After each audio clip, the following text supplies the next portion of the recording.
జగన్ కూల్‌గా తనకు సంబంధించినటువంటి పార్టీ యాక్టివిటీలో ఏదైతే నియోజకవర్గాలకి ఇన్‌చార్జ్ అంటే వాళ్ళ పార్టీ దృష్టిలో వాళ్ళే అక్కడ రేపొద్దున పోటీ చేయబోయేటటువంటి వాళ్ళు. అలాంటిది వివిధ ప్రదేశాలకు మొన్ననే ఒక్కొక్కటి సాల్వ్ చేసుకుంటూ వెళ్తున్నారు. అందులో భాగంగా ఏదైతే తనకి సంబంధించినటువంటిది ఈ మధ్యన ఇబ్బంది ఎదురవుతున్నటువంటి దాంట్లో బుట్టా రేణుక అంశము తేల్చేయడం, తనతో పాటుగా మిగతా అంశాలకు సంబంధించి కూడా ఒక స్పష్టత ఇచ్చే ప్రయత్నం చేసుకొస్తున్నారు.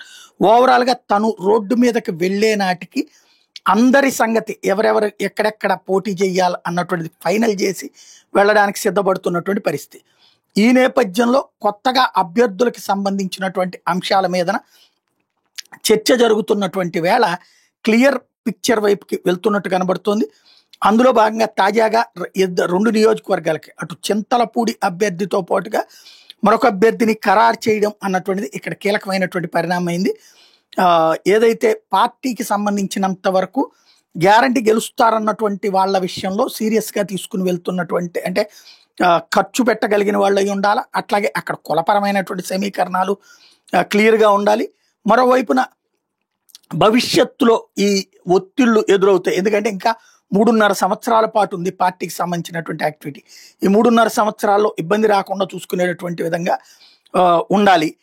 అవతలోళ్ళ ప్రలోభాలకో అవతలోళ్ళు ఇప్పుడు అధికార పక్షం ఉంటుంది కాబట్టి అధికార పక్షం ఒత్తిళ్లకో తల ఒగ్గకుండా ఉండి పార్టీని గెలిపించుకు వెళ్ళడం అన్నటువంటిది అత్యంత కీలకమైనటువంటి అంశం. దానికి తగినటువంటి విధంగా ఉన్న వాళ్ళనే ఇప్పుడు ఎత్తుక్కుంటున్నారు. అందులో భాగంగా వాళ్ళందరికీ కూడా నియామకాలు చేసుకుంటూ వస్తున్నారు. తాజాగా 2 నియోజకవర్గాలకు సంబంధించి అట్లాగే అభ్యర్థుల్ని ఖరారు చేసుకొచ్చారు. ఈ అభ్యర్థుల ఖరారు అన్నటువంటి దానికి భవిష్యత్తులో కూడా తను పాదయాత్ర 2027లో పెట్టే నాటికి అందరి ఇష్యూ కూడా తేల్చేసుకుని ముందుకు వెళ్ళడానికి సిద్ధపడుతున్నారు అన్నటువంటి పాయింట్ చెప్తున్నారు. ఈ లేటెస్ట్గా కూడా మరొక 2 అభ్యర్థుల్ని ఖరారు చేయడం అన్నటువంటిది ఇందులో ప్రధానమైనటువంటి అంశం. తను చెప్పుకొచ్చేటటువంటిది ఎవరికి అంటే ఎవరితో మాట్లాడుతున్నారా అంటే లేదు. తను తనకైనటువంటి వ్యూహంతో ముందుకు వెళ్తున్నా ఇక్కడ క్లియర్ కట్గా కనబడుతోంది.